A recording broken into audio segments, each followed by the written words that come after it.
Shortly after I became editor of High Times, I got a report from my news editor that JFK Jr. had stopped by the High Times booth at a rave the previous night.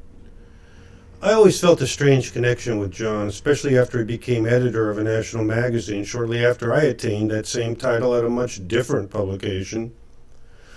We were both publishing deep political investigations at the time, the major difference being his magazine struggled, while High Times transformed into the publishing success story of the decade, just by reorienting away from cocaine and towards marijuana.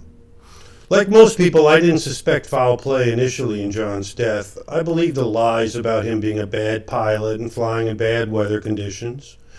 In actuality, he had the safest and most sophisticated plane on the market, and he never flew without a co-pilot. The most suspicious thing about the accident was the 15-hour delay in organizing a search and the failure to find the plane instantly, considering it carried a crash-proof beacon.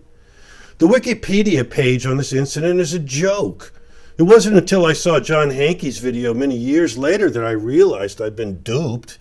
Now I realized I was double duped, as Hankey turns out to be an incredibly inaccurate source of information. Just another propaganda disinfo artist, no doubt. But that's the way these things usually work. The first to arrive on the scene of a major conspiracy with real information is usually the appointed lightning rod, whose real mission is to connect as many false dots into the story as possible, all of which emanate from a single scrap of legitimate information. Connecting dots that don't connect is the name of the game.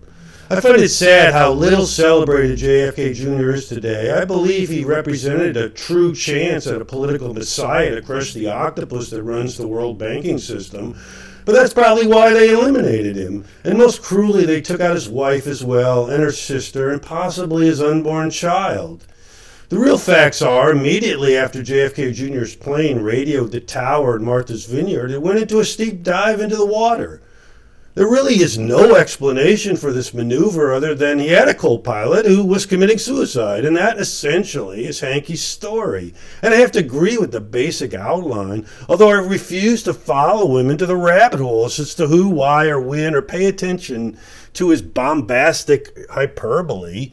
I think the Pentagon perceived him as a growing threat to long-standing plans for wars in the Middle East, and also as a formidable opponent to the Republican Party, should he ever have decided to run for any public office.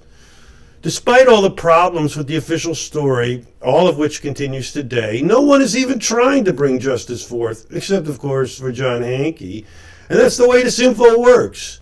Meanwhile, today we had a story in the National Enquirer with the total non-scoop that the plane did a nosedive into the water and not the spiral corkscrew of death they initially reported. So maybe there's hope. Additional facts may surface someday.